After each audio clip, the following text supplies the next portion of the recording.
안녕하세요. 마이크로바이옴 컨설턴트 김학입니다. 지난 1강 강의를 들은 제 지인분께서 그런 말씀을 하시더라고요. 애가 야채 먹으면 배 아프다고 안 먹는다고 했는데 꾀병 피우는 줄 알고 억지로 먹였었다고. 근데 이 강의를 듣고 보니 얘가 진짜 그게 불편하고 소화가 안 돼서 그랬을 수도 있겠다라는 말씀을 하시더라고요. 네, 이게 바로 이 강의의 목적입니다.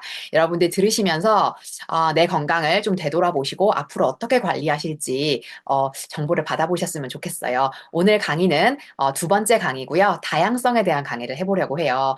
마이크로바이옴이 건강을 담보해 준다는데 관리 잘 해보고 싶으시잖아요. 오늘은 이 다양성이라는 키워드만 기억하시면 될 것 같아요. 한번 설명해 드려 볼게요. 자, 이 영어로 된 논문이 나왔습니다. 네, 이게 2016년에 네이처지라는 그 잡지에 실린 논문이고요. 이게 굉장히 중요한 논문이라고 하더라고요. 어떤 논문인가 보면 2007년부터 2016년 동안 한 9년 정도 기간 동안 미국 국립보건원이 주관이 돼서 국비 2,200억을 받아서 이게 연구를 했대요. 여기에 보시면 보통 여기에 그 저자의 이름이 보통 써 있다고 하는데 여기는 프로젝트명 같은 것만 써 있잖아요. 그 이유가 100명 이상의 과학자가 이 프로젝트에 참여를 했었다고 해요. 그래서 미생물 어떻게 해야지 우리가 이걸 잘 관리하고 건강하다는 거야에 대한 논문이었고요. 결론이 나왔습니다. 결론이 뭐냐면 다양성이에요. 우리 공부할 때 말씀드렸잖아요. 많게는 2천여 종 정도의 미생물들이 있다고 했는데 그게 많으면 많을수록 다양할수록 우리가 건강하겠다는 이 논문의 결론이거든요. 자, 그러면 직접 한번 보여드릴게요. 여기 보시면 이렇게 아주 얇은 이 줄 하나, 요거 하나가 한 사람의 미생물이에요. 그러면 이렇게 제가 딱 나눠 볼게요. 이렇게 반으로 나누시면 반은 아니지만 요쪽 사람들과 요쪽에 있는 사람들, 양쪽 어디가 다양성이 좋은 것 같으세요? 너무 쉽죠. 이쪽 오른쪽은 거의 뭐 초록색이 다지만 왼쪽은 보면 알록달록한 미생물들이 많이 살아있잖아요. 이쪽의 다양성이 당연히 좋은 건데요. 여기 보시면 여기는 US, 미국이에요. 그리고 이쪽에는 이름을 한번 읽어보시면 여러분이 아는 나라가 단 하나도 아마 없을 거예요. 그 이유는 나라가 아니고요. 아마존에 사는 부족들의 이름이거든요. 그러니까 부족에 사는 사람들은 다양성이 굉장히 높은 거고요. 반면에 미국 사람들은 그거보다 굉장히 낮은 거죠. 그래서 저희가 서구화된 식단이라고 표현을 하지만 그게 뭐 서구만이 아니고요. 저희 나라도 그 서구화된 식단의 카테고리에 들어가는 나라거든요. 그러니까 요 정도 나라가 양쪽으로 구분을 하자면 한 3배 정도 다양성이 깨져 있다라고 해요. 그러면 뭐 산술적으로만 표현하자면 여기 아마존에 있는 사람들이 1,800종이 살아있다면 이쪽에 있는 사람들은 한 600종류밖에 안 살아있다라는 거겠죠. 그래서 다양성이 굉장히 많이 파괴가 되어 있다는 걸 아실 수가 있고요. 이게 왜 건강에 중요한가를 알아보기 위해서 제가 하나를 찾아봤어요. 여기 오른쪽에 보시면 그 미생물들 이름이 나열이 돼 있는데요. 이 주황색 미생물이 저는 뭔지 굉장히 궁금하더라고요. 여기 보시면 미국 사람들은 그 주황색이 아예 거의 없는 분들도 있고 있더라도 아주 조금 있는데 아마존 사람들은 주황색이 그거에 비하면 굉장히 많이 살아있잖아요. 이게 뭘까 하고 검색을 해봤더니 이름이 액티노박테리아라고 뜨고요. 이게 하는 역할이 이렇더라고요. 항생제, 항진균제, 항암 특성을 지닌 대사산물을 만들어낸대요. 이 액티노박테리아라는 미생물이요. 너무 대단하죠. 그러면 아마존에 있는 사람들은 뭔가 균이 들어왔어. 그러면 액티노박테리아가 많이 살아있기 때문에 항균제를 딱 만들어가지고 대처하면 되겠죠. 근데 미국 사람들은 어떨까요? 액티노박테리아가 너무 없어요. 아예 없는 사람들도 있어요. 그러면 그거에 대해서 병원이나 약국에 가야 되지 않을까라는 생각이 들더라고요. 그래서 이렇게 다양성이 중요하다는 거를 하나를 보여드렸고요. 자, 그러면 이 다양성이 있다는 게 어떤 역할들을 몸에서 하는지를 조금 더 자세하게 알아보도록 할게요. 3가지의 챕터로 준비를 했는데요. 다양성이 많으면요. 음식을 분해하기에 용이하고요. 두 번째, 신체와 정신의 안녕, 건강에 도움이 되고요. 세 번째로 면역세포 교육에 아주 좋습니다. 하나하나 볼게요.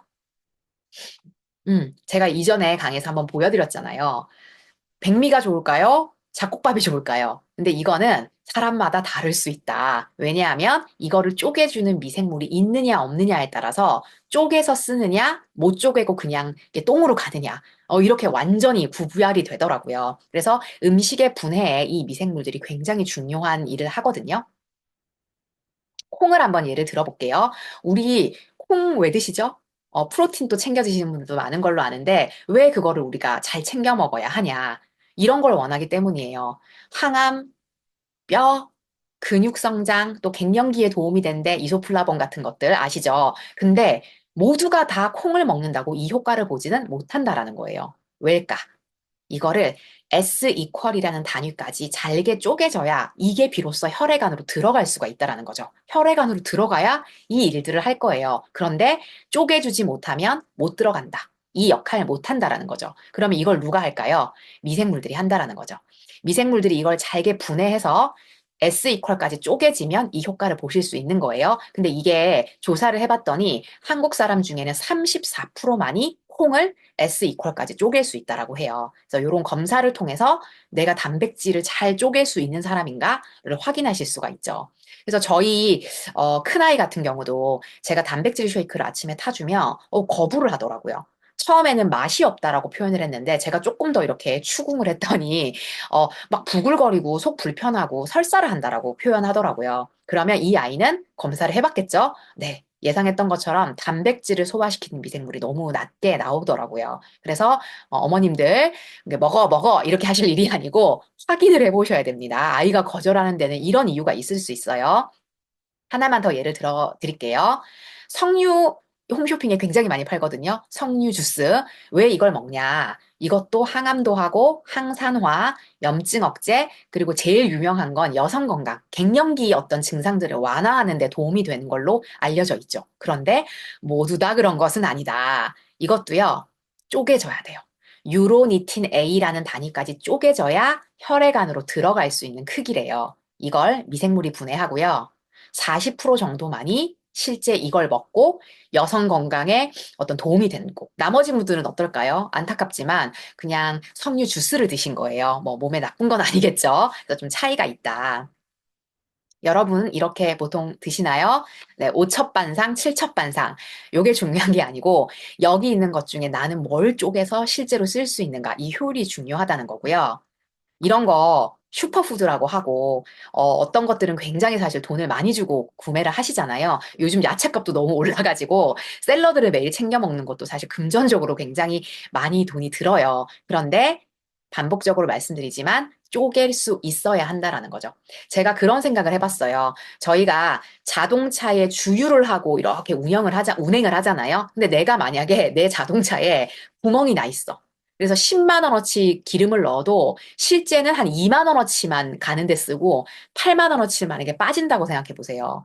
얼마나 이게 아까워요. 그래서 미생물의 다양성이 확보가 돼야 이것들을 쪼개서 내 몸에 실질적으로 효율을 있게 쓸 수 있다라는 걸 말씀드립니다. 자, 그리고 그래서 요거 마무리할게요. 탄수화물 소화가 잘 되는지 이게 확인이 돼야 이런 잡곡 종류가 의미가 있는 거고요. 단백질 소화 미생물이 충분한지 이 녀석들이 일을 잘하고 있는지가 확인이 돼야 두부가 됐건 계란이 됐건 고기가 됐건 의미가 있다는 거죠. 그리고 마지막에 비타민 생성 관련 미생물 역시 충분히 있어줘야 저희가 야채 과일을 굳이 사 먹는 의미가 있을 거란 생각이 듭니다. 자, 그러면 두 번째로 가볼게요. 다양성이 확보되면 뭐가 좋냐? 신체와 정신의 안녕, 건강을 여러분들이 기대하실 수가 있어요. 이거 제가 지난 강의에 한번 언급을 했었죠. COPD라는 만성 폐쇄성 폐질환. 이게 이제 폐암의 전 단계라고 하더라고요. 요거도 미생물과 굉장히 관련이 높다고 말씀을 드렸잖아요. 왜냐하면 여기 보시면 70에서 80%가 흡연에 의해서 약이 된다고 나와 있는데요. 아산병원에서 검사해봤더니 아니 흡연과 이게 관련이 있는 거라면 그 기간에 비례해야 될 텐데 그렇지가 않아서 연구가 시작됐다고 제가 말씀을 드렸죠. 그래서 결론은 뭐였냐면요. 특정 미생물 하나가 이 기관지와 폐와 이쪽의 건강에 굉장히 유의미한 일들을 하더라는 거고요. 그 미생물들을 지금 뽑아서 신약 개발을 하고 있다라고 해요. 그러면 이게 담배 피시는 분들은 물론 안 피는 게 가장 좋겠지만 이런 약들을 나중에 사 드실 수도 있는 거죠. 그래서 여러분의 폐 건강을 위해서 그런 미생물이 필요하다는 말씀이고요. 또 여러분 이렇게 아주 숙면을 취하면 건강에 너무 좋은 거 다 아시잖아요. 그래서 여러분들 베개도 좋은 것도 돈 주고 사시기도 하고 저 같은 경우는 이 뒤에 있는 게 암막 커튼인데요. 암막 커튼은 있을 때와 없을 때가 수면의 질이 정말 다르거든요. 이런 것들을 저희가 애를 쓰잖아요. 그런데 이 수면 건강에도 미생물이 엄청난 영향을 미칩니다. 여기 보시면 가바라는 물질을 만드는 거에 대한 이 상황이 나오잖아요. 근데 저희가 이 미생물을 공부하기 전에는 가바 신경 전달 물질이라는 게 뇌에서 만들어진 줄 알았어요. 그게 잘 흘러나오면 숙면을 취한다. 우리가 알고 있었는데 이게 만들어지는 장소가 이 미생물들에 의해서 대장에서 만들어져서 뇌로 올려보내는 시스템이더라고요. 그러니까 이게 있으면 당연히 엄청 도움이 되겠죠. 그리고 요즘 코로나를 이제 기점으로 많은 분들이 성장하셨잖아요. 저만 그런 건 아니죠. 그래서 비만과 관련해서도 이렇게 미생물이 관여한다라고 하더라고요. 여기 하나만 재밌어서 말씀을 드리면 아커만시아라는 미생물이 있는데요. 이게 우리 몸에 많으면 좋대요. 근데 이게 개체수가 막 줄어들면 그 지방세포에 염증을 일으킨다네요. 그러면 지방세포의 크기가 막 커진대요. 그래서 여기 더 많은 지방을 가둘 수 있게 되면서 우리가 이렇게 비만이 된다고 하더라고요. 그래서 이 미생물을 관리가 뭐 칼로리 생각하면서 먹는 이런 것보다 훨씬 근원적인 문제라고 볼 수 있고요. 그리고 콜레스테롤 관련된 거 여기 보시면 그리고 체지방 조절, 면역, 인지 건강, 수면, 스트레스. 그러니까 아이들이 나 학원 가기 싫어, 학교 가기 싫어, 그리고 배 아프다고 하잖아요. 이게 진짠지 아닌지를 아실 수가 있어요. 스트레스 관련 미생물들을 보시면 아실 수가 있다고 하네요. 그리고 또 설사, 변비, 복부 불편감, 그리고 피부의 면역, 피부 트러블과 관련된 것까지 나온다고 하고요. 최근에 이제 추가된 항목이 이거거든요. 처음에는 11개 항목에서 시작해서 지금 계속해서 추가가 되고 있는데 최근에 추가된 게 바로 근육 건강과 관련된 미생물이에요. 그러니까 여러분 그 근육이 많아지면 근육에서 나오는 호르몬 유사 물질인 마이오카인의 영향을 받게 되고 그게 굉장히 몸에 좋잖아요. 뼈를 튼튼하게 하는 거, 그다음에 또 살이 안 찌게 하는 거, 치매 안 오게 하는 거, 이런 것들이 다 근육에서 뿜어져 나오는 그 마이오카인 물질인데요. 이게 그러면 충분히 많아지면 저희가 건강할 텐데, 그러면 근육이 많아지면 되겠죠? 그러면 근육이 많아지려면 어떻게 해야 될까? 운동을 열심히 한다, 뭐 단백질을 적당히 섭취한다. 이거 당연히 저희가 알고 있는 건데요. 이걸 똑같이 하더라도 어떤 사람은 근육이 잘 생기고 어떤 사람은 한 거에 비해서 근육이 너무 안 붙고 이런 걸 여러분이 아마 느끼실 거예요. 그게 미생물이 관여한다라고 하네요. 그러니까 미치지 않은 영향이 없는 것 같아요. 그리고 세 번째, 요즘 굉장히 제가 그 집중해서 보고 있는 항목인데요. 면역 세포의 교육이라는 거를 다양성이 또 어, 보장해 준다고 하거든요. 어떤 일이 있었냐면 저희 엄마가 인견이라고 여름에 이렇게 덥고 자는 아주 이렇게 차른한 아주 시원한 이불이 있어요. 근데 이걸 보내주셨는데 뭐 저는 별로 새 거였지만 뭐 별 영향이 없었고 저희 큰애는 난리가 났어요. 콧물 막 눈 가렵고 막 아토피 긁고 난리가 났고 둘째는 약간 콧물이 흐르다가 뭐 둘째 날부터는 괜찮았다고 하더라고요. 근데 이게 면역력의 차이잖아요. 근데 이 면역이 다양성과 완전히 일치하더라고요. 그러니까 저희 가족의 그 결과치를 보면서도 이게 완전히 일치하는 걸 알았는데요. 이거를 이제 공부해 보시면 여러분도 아마 여러분 자녀분들 그리고 여러분 가족들의 면역 상태를 아마 파악하실 수가 있을 거예요. 자, 어떻게 되는 거냐면 이게 저희 장이에요. 보시면 요게 장세포고요. 요 블럭처럼 생긴 거 보이시죠? 이게 장세포고 이게 장의 안쪽이에요. 그리고 여기는 여러분 보시는 것처럼 혈관. 그런데 우리가 면역 세포의 70%가 장에 살아. 이런 얘기는 많이 들어보셨잖아요. 근데 어디 살까? 면역 세포의 위치를 한번 알려드려 볼게요. 보이시나요? 네, 이렇게 일부러 움직이게 해놨습니다. 네, 면역세포의 그 위치는 여기라고 해요. 자, 그런데 여러분 한번 제가 이런 가정을 해볼게요. 제가 여러분과 캐치볼을 해요. 캐치볼을 하는데 공을 제가 이렇게 포물선을 그리게 던지면 여러분이 딱 받으시기 좋겠죠. 근데 제가 만약에 얍삽하게 촥 이렇게 옆으로 던졌어요. 그럼 여러분이 좀 당황하시겠지만 받으실 수도 있고 놓치실 수도 있죠. 그런데 제가 자꾸 이렇게 얍삽하게 옆으로 빠르게 던지면 제가 이렇게 포즈를 취하는 순간 여러분이 아실 거예요. 아, 이렇게 던지려고 하는구나. 그러면서 여러분이 딱 받을 수 있는 확률이 높아지겠죠. 제가 만약에 공을 아주 높이 포물선을 크게 그리게 여러분한테 던진다면 여러분이 또 그 내려오는 시간을 맞춰서 딱 공을 잡으실 수 있을 거예요. 제가 지금 캐치볼을 예를 들었잖아요. 우리 몸 안에서도요, 이 캐치볼을 하는 아이들이 있어요. 공을 누가 던지냐면요, 미생물들이 던져요.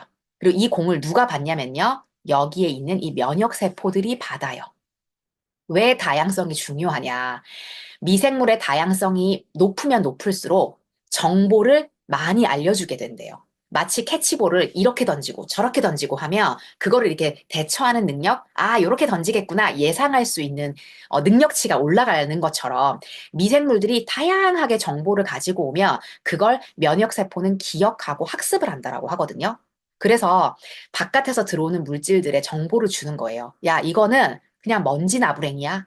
그렇게 호들갑 떨 게 없어. 그냥 지나가게 놔둬. 이렇게 교육을 받으면 그걸 보면서 아, 이건 먼지구나 라고 학습을 하고요. 야, 이거는 코비드야. 코비드 19이라고 요즘 핫한 앤데 요거 들어오면 바로 죽여야 돼. 이렇게 하면 면역세포들은 총공격을 하고 이렇게 계속해서 학습을 한 아이들은요. 어떻게 될까요? 면역세포가 똑똑해지겠죠. 그러면 몸으로 들어오는 것들에 어떻게 대처하는 게 가장 적절한지를 이 친구들은 알게 되는 거고요. 우리의 면역력은 그래서 똑똑하고 건강을 지킬 수가 있는 거예요. 자, 그러면 정리를 해보면 이 미생물의 다양성 때문에 면역세포가 똑똑한 아이들은요, 평생 아프지 않고 살아갈 수 있어요. 그런데 어릴 때 그런 기회를 놓친 아이들은요, 너무 조기 교육이 안 된 아이들은요, 헷갈리는 거죠. 그래서 질병에 노출될 가능성이 높다라고 하네요. 그래서 여기 보시면 이 면역세포들이 6, 70%가 마이크로바이옴에 의해서 교육을 받는다. 그리고 이게 평생 아주 오랜 기간 동안 영향을 준다라고 하고요. 이게 이제 6세에서 16세 정도가 되면 더 이상 이제 교육의 효과가 별로 없대요. 우리 아이들도 뭐 고등학생 정도 되면 어디 엄마 말을 듣나요? 저희 집만 그런 건 아니죠. 그렇기 때문에 16세 정도 되면 이 교육이 완결되는 시점이라고 하고요. 그리고 이 교육 기회를 놓친다. 그러면 우리가 아는 대사질환, 또 자가면역 질환 이런 거에 노출이 된다라고 해요. 대표적인 거 두 가지만 제가 보여드리면 이런 거죠. 어릴 때 교육을 못 받아서 이게 먼지인지 뭐 대단한 공격인지 이런 게 막 헷갈리면서 알러지 반응이 올라오는 게 우리가 아는 아토피와 알러지 계열들의 병이라고 해요. 그래서 똑같이 이렇게 먼지 좀 있는데 갔는데 아니면은 뭐 어떤 다른 나라에 가서 호텔에 가서 진먼지 진드기를 처음으로 딱 만나면 막 콧물, 눈물 난리가 나는 거죠. 그리고 이거랑 비슷하지만 조금은 다른 게 류마티스요.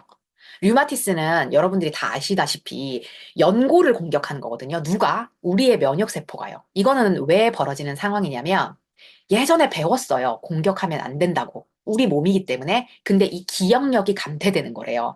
그래서 면역세포가 뭐였지? 공격해도 되나 안 되나? 이게 이제 가물가물해지면서 공격하는 게 류마티스 관절염이라고 해요. 그래서 결론은 면역세포를 똘똘하게 끝까지 잘 교육을 시켜줘야 된다. 그걸 누가 한다? 네. 마이크로바이옴이 한다라는 거죠.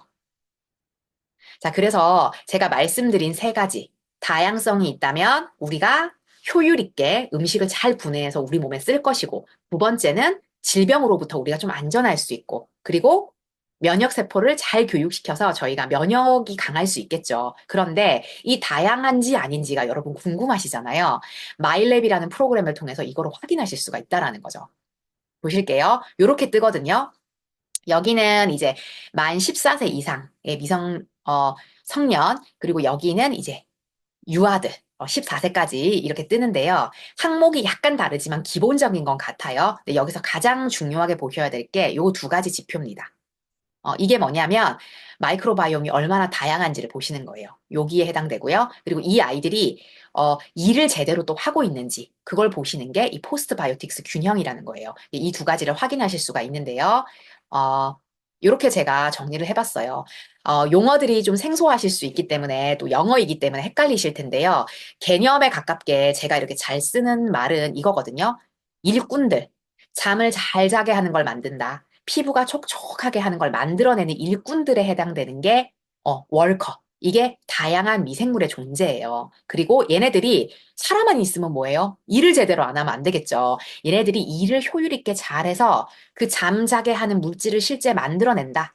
피부를 촉촉하게 하는 걸 만들어낸다까지가 되면 이제 미생물들이 잘 일하고 있다라고 볼 수 있어서 제가 이걸 월킹이라고 표현했거든요. 이 두 가지 지표가 마일랩에 있어서 가장 중요한 지표가 됩니다. 한번 보여드릴게요. 실제 이게 네 사람의 지표거든요. 그럼 딱 보시면 다양성도 좋고 그게 일을 해서 만들어내는 것도 잘 되고 있어.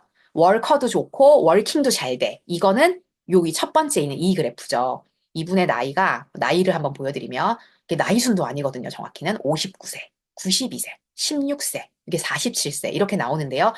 이 사각형이 커다라면 커다랄수록 좋은 거예요. 그래서 이분이 다양성도 좋고 일도 잘하고 있다라고 보실 수 있고요. 이분 같은 경우는 일꾼들은 잘 살아 있어요. 그런데 일을 제대로 잘하고 있지는 못해요. 월킹은 조금 떨어져요. 근데 여기는 반대죠. 다양성은 너무 많이 죽어버렸는데 그나마 살아있는 아이들이 그래도 일을 좀 하고 있는 거죠. 근데 이분은 안타깝죠.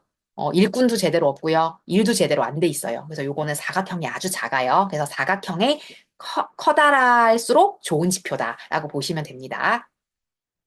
자, 그러면 여러분들이 이 검사를 하시고 나서 하실 수도 있고 안 하실 수도 있지만 관리하고 싶으시잖아요. 다양성을 어떻게 하면 잘 높게 관리해서 우리가 건강할 수 있을까? 이게 궁금하실 텐데요. 이렇게 세 가지를 제가 정리를 해봤어요. 이 미생물들도 결국은 생명체잖아요. 이 생명체를 어떻게 하면 죽이는지를 알면 그걸 피하실 수 있겠죠. 그래서 제가 세 개의 카테고리로 나눠봤어요. 감염돼서 죽고요. 독살당해서 죽고요. 굶겨 죽기도 합니다. 굶어 죽기도 해요. 그래서 이 세 가지를 피해 보시자는 건데요. 자, 첫 번째 감염사. 이건 되게 간단해요.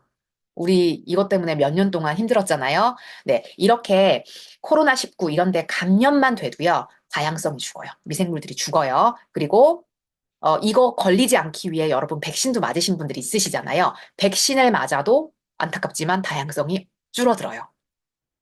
두 번째, 제가 독사라고 표현을 한 이유가 뭐냐면, 어, 이거는요, 우리 몸의 미생물의 입장에서 보면요, 그냥 독극물이나 마찬가지거든요. 그게 해당되는 게 바로 술, 약, 첨가물이에요. 첫 번째, 술. 이게 주 1회 술 드시는 분, 이게 주 쭉 많이 드시다가 주 5회, 거의 뭐 에브리데이 드시는 분들의 미생물 다양성이에요. 어때요? 쭉 떨어지죠. 그래서, 이거 자제하셔야 됩니다, 여러분. 이거를 연구하신 저희 그 HM 파마의 부사장님께서 그런 말씀을 하시더라고요. 1도짜리 술. 1도짜리 술이 들어가도요, 몇몇 가지 유익균들이요, 손을 놓는데요. 하던 일을 멈추고 일을 안 한대요. 그러면 여러분 뭐 이렇게 빼갈 같은 거 드시면 어떻게 될까 상상이 되세요? 굉장히 많이 죽을 거예요. 그래서 술은 조금 네, 자제하시는 걸로 하시고, 두 번째는요, 약이에요. 뭐 당뇨약, 뭐 고지혈증, 또 정신과 약 드시는 분들도 계신데, 저는 이 자리를 빌어서 말씀드리고 싶어요. 나 그냥 평생 당뇨약 먹어야 돼. 이렇게 자포자기 하시지 말고요. 운동하시고 음식도 잘 챙겨 드시고 관리하셔가지고 그 약을 안 드실 생각을 하셔야 돼요. 왜냐? 약을 먹으면 먹을 때마다 다양성이 줄어들기 때문이죠. 근데 그 약 중에서 최악이 있어요. 그게 뭐냐면 뭐 핵폭탄이라고 표현할 수도 있겠는데요. 이게 들어가잖아요. 몰살돼요. 다 죽어요. 다 죽어. 이게 바로 항생제예요. 그래서 이 방송을 제가 연이어서 이제 팔로업 영상으로 띄워드릴 텐데요. 이게 KBS에서 방송했더라고요. 어떤 한 사람을 20년 동안 다양성만 추적을 해봤는데요. 다양성의 그래프가 아주 아래로 곤두박질 치는 이 타이밍이요. 전부 그 사람이 항생제를 먹었을 때와 정확하게 일치한다고 하더라고요. 그래서 항생제는 필요할 때 분명히 쓰셔야 되지만 남용하시면 안 된다라는 말씀을 드립니다. 그래서 제가 두 아들을 키우거든요. 근데 이 두 아이가 사실 이 항생제가 이 두 아이의 미생물 점수를 완전히 저는 갈라놨다고 봐요. 왜냐하면 음식 제가 똑같이 해 먹였습니다. 뭐 이렇게 둘째만 예뻐하지 않았어요. 그리고 이 아이들 편의점 가는 것도 좋아하고 친구들과 어울려서 엔간히 먹겠죠. 그런데 큰아이는요, 이 친구는 지금 고1인데 이 친구는 약을 굉장히 사랑합니다. 네, 조금만 아프면 바로 약에 의존하는 스타일이에요. 그리고 약을 이렇게 타오면은 다 먹거든요. 그런데 이 둘째는 초6인데요. 이 친구 같은 경우는요, 아프지도 않았지만 아파도 병원 가는 걸 싫어해요. 병원에 가도 약 타오는 걸 싫어하고요. 약 타와도 웬만하면 안 먹고 넘어가는 스타일이었거든요. 이 두 아이를 이렇게까지 성적을 갈라놓은 건 저는 항생제라고 봐요. 여기 보시면 둘째는 5% 10%, 큰애는 35% 75%거든요. 차이가 많이 나죠. 그래서 항생제는 진짜 오남용하시면 안 된다는 말씀 한 번 더 드리고요. 그리고 이게 첨가물의 종류들이에요. 뭐 인공 감미료, 뭐 유화제, 색소, 방부제 이런 것들이 다 있는데요. 이런 것이 전부 다양성을 죽인다고 합니다. 근데 생각해 보시면 너무 당연한 게요. 방부제 왜 넣죠? 그 식품이 썩지 않으려고 넣는 거잖아요. 그래서 걔네들을 못 움직이게 하고 죽이는 건데, 그걸 우리 몸에 계속 넣어준다면 당연히 우리의 미생물들도 제대로 일을 할 수가 없겠죠. 근데 제가 최근에 식빵을 이렇게 한번 상온에 놔둬봤거든요. 5주? 한 달이 어쨌든 훌쩍 넘었는데도요, 이 식빵이 썩지를 않는 거예요. 슈퍼에서 산 식빵이거든요.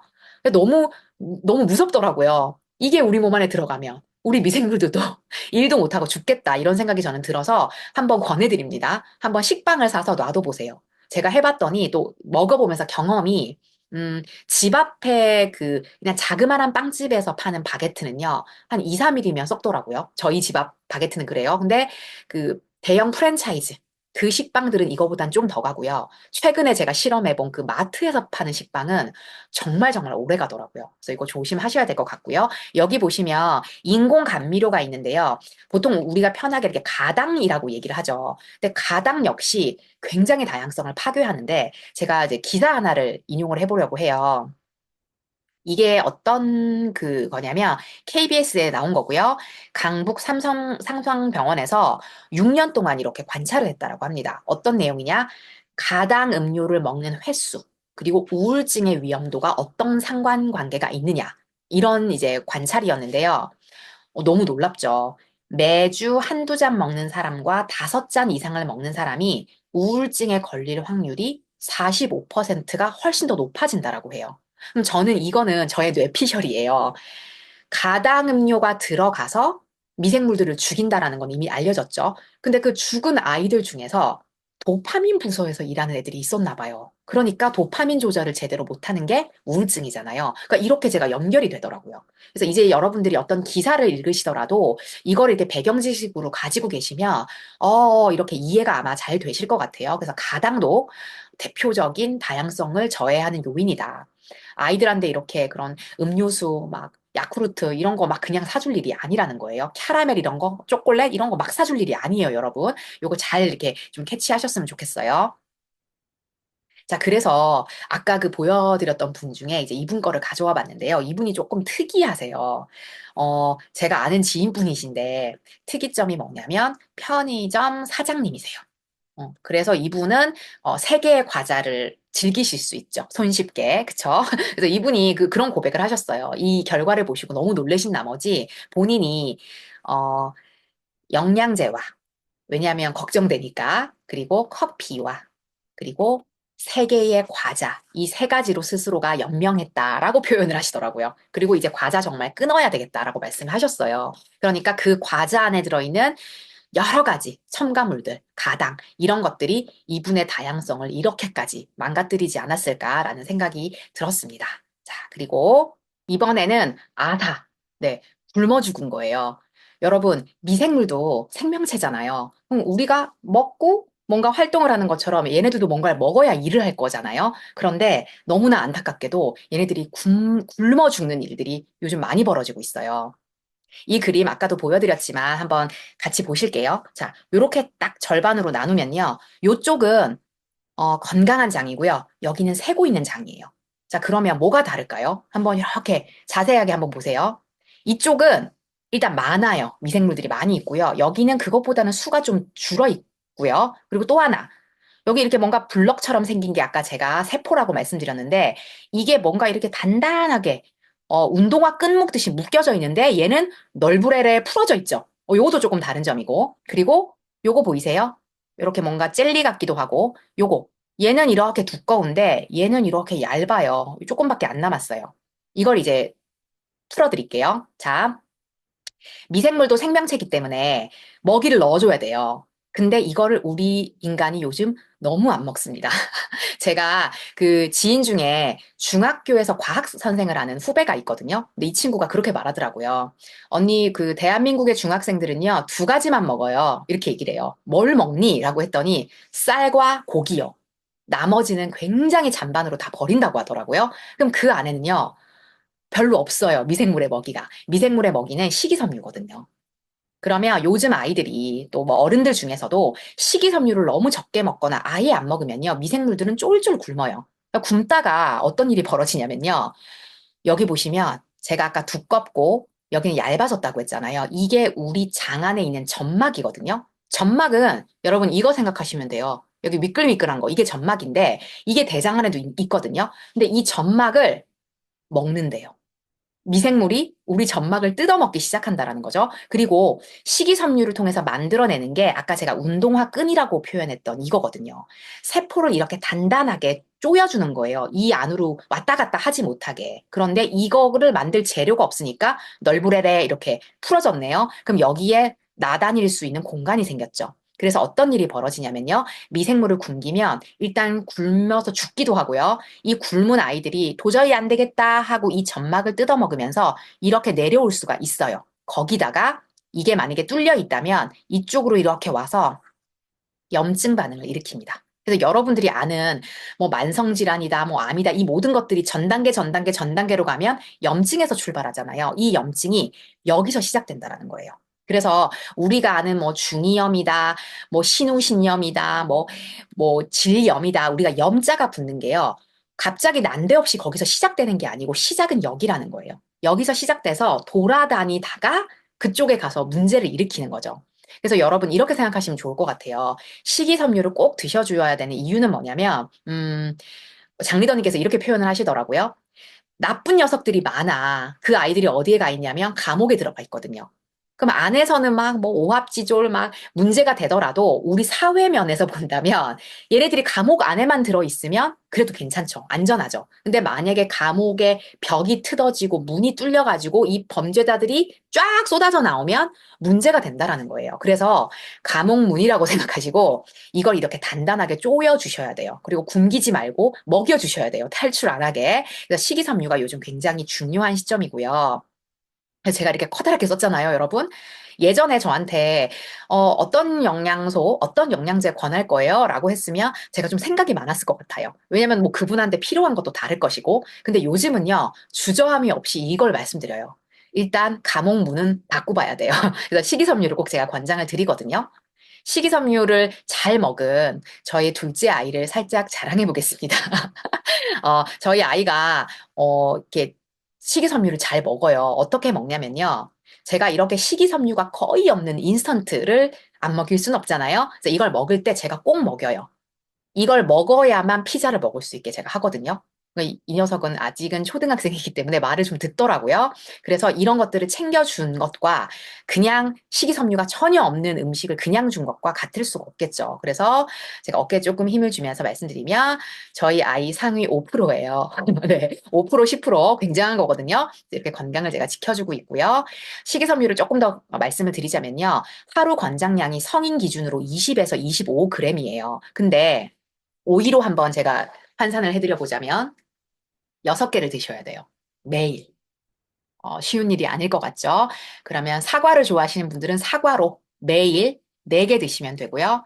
고구마가 난 낫다. 그런 분들은 좀 큰 걸로 3개 드시면 돼요. 근데 이게 만만치 않습니다. 질리기도 하고요.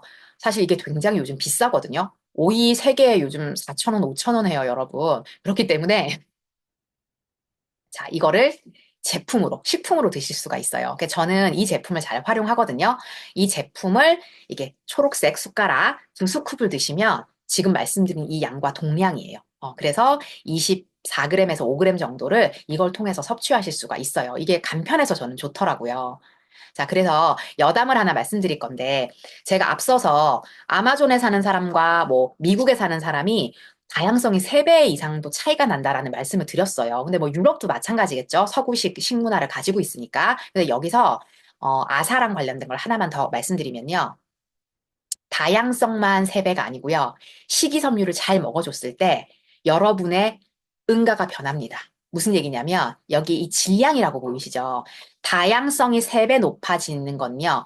똥의 질량이 3배가 높아지는 것과 거의 같은 얘기라고 해요. 즉 식이섬유를 많이 먹으시면요. 내가 식이섬유를 잘 먹고 있어. 이거의 증거가 뭐냐면 변의 양이 늘어나시는 거예요. 그래서 저 친한 친구 중에도 조금 이렇게 본인 스스로 내 똥이 조금 지질하다 이런 친구가 있었거든요. 그래서 제가 이 제품을 권해줬어요. 그랬더니 굉장히 그 똥이 실해졌다라고 전화가 왔더라고요.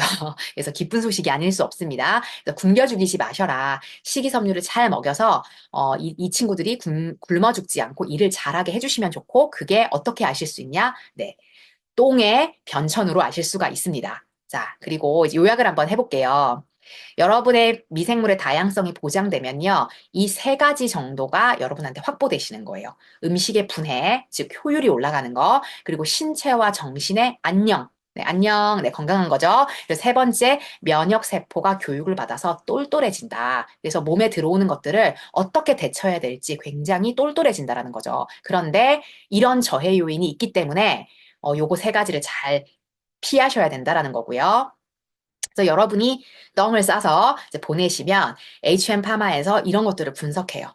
다양성의 점수는 어떤지, 그것이 만들어내는 그 물질들이 잘 만들어지는지 이렇게 분석을 해서 이제 뉴틸라이트에 그 정보를 주고 맞춤 유산균을 드신다는 거죠. 자, 그러면 궁금하시지 않으세요? 이 맞춤 유산균을 먹으면 진짜 좋아질까? 요거 한 포 털어 넣는다고 저 어렵다는 다양성을 높일 수가 있을까라는 생각이 드실 거예요. 근데 이미 임상이 나왔어요, 여러분. 이 6가지 이 맞춤 유산균을 드셨던 분들을 대상으로 6개월 동안 안 빼먹고 드셨던 분들을 대상으로 조사를 했더니요.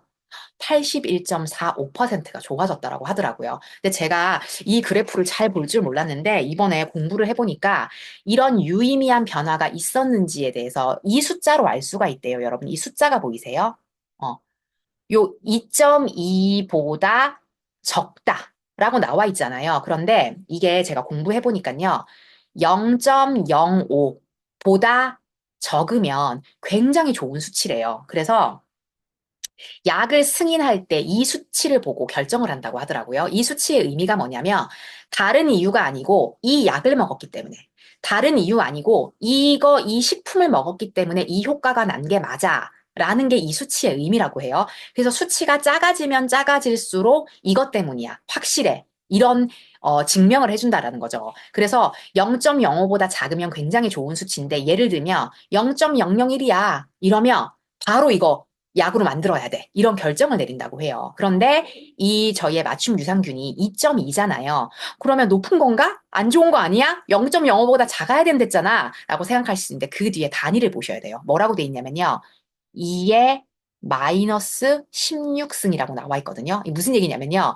0.0000000000이 총 16개가 붙어 있는 거에 2가 붙는 거예요.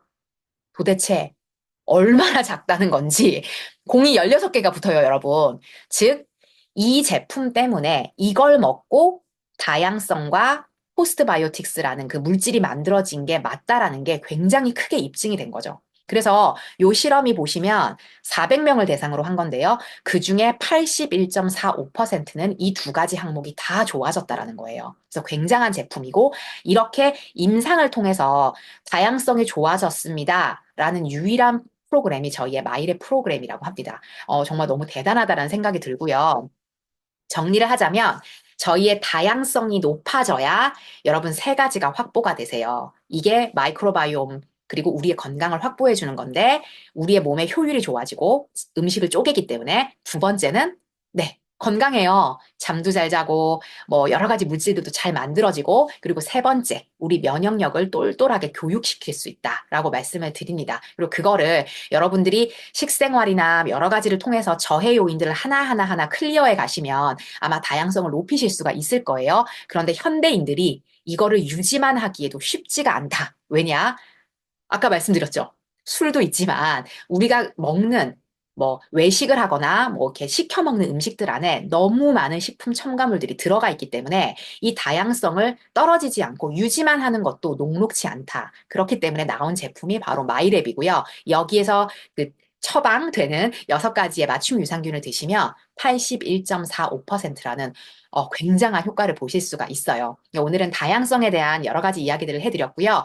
다음 순서에는요, 진짜 실제로 제가 레포트를 가지고 와서 한번 마이크로바이옴이 어떤지 리딩을 한번 같이 해보는 시간을 가지려고 합니다. 네, 다음 시간에 또 팔로업 영상들 보시고 만나는 걸로 할게요. 여러분 감사합니다.